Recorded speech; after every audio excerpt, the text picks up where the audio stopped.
The day started as any other on the ship, the waves gently rocking us back and forth. My name's John, and I've been a crew member on this old merchant ship for near on 15 years.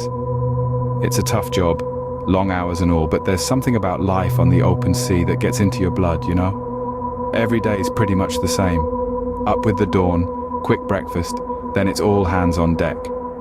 We load and unload cargo, make sure everything's shipshape, and keep a weather eye out for trouble. There's a good bunch of lads on board, strong as oxen and twice as stubborn. We've been through a lot together, and they're more family to me than my own kin.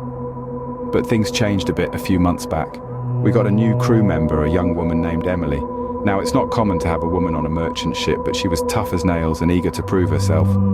She was a bit of a mystery, quiet-like, but she worked hard and didn't ask for any favors. Life went on as usual, days turning into weeks, then months. We all got used to Emily, her quiet ways, her soft smile. She became part of the crew, part of our family. We shared stories, songs, and the odd bottle of rum on those long nights when the sea was calm and the stars were out. One morning, we noticed Emily wasn't at breakfast. Figured she was feeling a bit under the weather. We did. But when she didn't show up for her shift, we started to worry. We searched the ship, top to bottom, but there was no sign of her. She had vanished, as if swallowed up by the sea itself. And then one day, she was gone. We searched the ship top to bottom, but she was nowhere to be found. It was like she'd vanished into thin air. We couldn't believe it at first. We thought she was playing some kind of prank, but as the hours ticked by, it became clear this was no joke. We all knew each other on the ship. It was a tight-knit crew. Losing one of our own, it hit us hard. The air got heavy, filled with a mix of disbelief and growing unease. We started to question each other, looking for any sign of foul play. But it was like chasing shadows. She was just gone. There was this one guy, a crew member. He was always the quiet sort, kept to himself mostly. But after she disappeared, he seemed different, more unsettled than the rest of us. He'd pace around the deck, muttering to himself. His eyes darted around as if he was expecting something to jump out at him any second. It was weird, but we chalked it up to stress. After all, we were all feeling it. We scoured every inch of that ship, looked in places we didn't even know existed, but there was no trace of her, not a single clue. The realization that she was truly gone started to sink in. The ship seemed emptier, quieter. The laughter and camaraderie that once filled the air was replaced with a chilling silence. Days turned into weeks, and we had to accept the harsh reality. She wasn't coming back. We were in the middle of the ocean, miles away from land. There was nowhere she could have gone. The only logical explanation was that she'd fallen overboard, but there was no evidence of that. No screams, no splashes, nothing. It was like she'd been plucked out of existence. Her disappearance left a dark cloud over the ship. We tried to move on, tried to get back to normal. But the truth was, nothing would ever be the same again.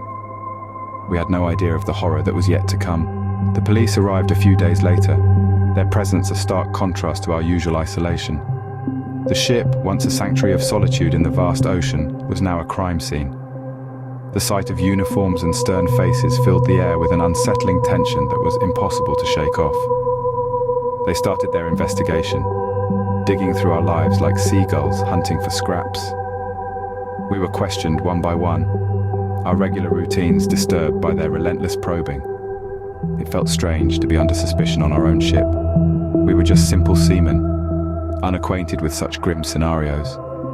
Then there was Pete, the quiet one among us. He kept to himself most of the time, never mingling much. But as the police investigation intensified, his behavior became increasingly erratic.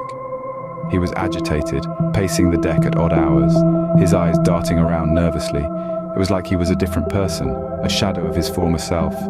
His transformation was unnerving. We all noticed it, but nobody said a word. Maybe we were scared, or maybe we just didn't know what to say.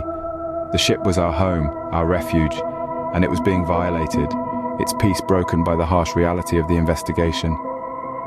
The police left no stone unturned. They combed through every inch of the ship, looking for clues, for answers. Their stern faces never betrayed any emotions, any findings.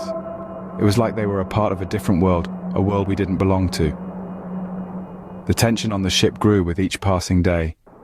The laughter and camaraderie that once filled the deck was replaced by silence and suspicion. We were all suspects in their eyes, and it felt like we were walking on eggshells waiting for the hammer to fall. And then, one night, everything changed. I woke up to the sound of screams, a sound that will haunt me forever. It was the dead of night and the ship was quiet, except for the blood-curdling screams that echoed through the silent corridors. I rushed out of my cabin, my heart pounding like a drum. I followed the sound and it led me to her cabin, the quiet crew member's cabin. The door was ajar and I pushed it open. The sight that greeted me was something I hadn't prepared for. The cabin was in disarray, with signs of a struggle. Stuff was thrown around, personal belongings scattered, but the most horrifying part wasn't the mess. It was the silence that followed the screams, a silence that was thick, heavy, almost suffocating. There she was, motionless on the floor, her eyes open but unseeing. Her face was pale, her lips blue. She was gone. I felt a chill run down my spine. I had seen her just a few hours ago, alive and well, and now? The police arrived soon after. They combed through the cabin, looking for evidence. I watched from a distance, my mind spinning, trying to make sense of what had happened. And then, the revelation. They found a small bag hidden away in a corner. It was full of an unfamiliar substance. Later, they told us it was drugs.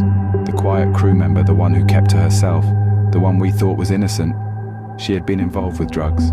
But that wasn't the worst part. The worst part was the neighbor.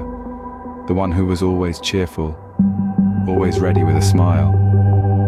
He had gone crazy because of the drugs. He was the one who had taken her life. We were not alone in our terror. We were sharing our space with a monster. The police took him away, but the horror of what happened stayed with us. It was like a bad dream that you just can't shake off, no matter how hard you try.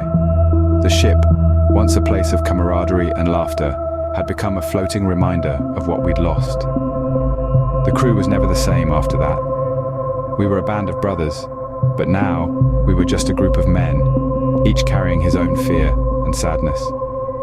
Laughter became scarce, replaced with silence and the occasional whispers about that dreadful night. It was the quiet ones you had to watch out for, we'd joke. But no one was laughing now. The quiet crew member, the one we had all dismissed as harmless, turned out to be a wolf in sheep's clothing. Who would have thought? Him, a murderer? It was hard to wrap our heads around it. The woman, so full of life, was no more.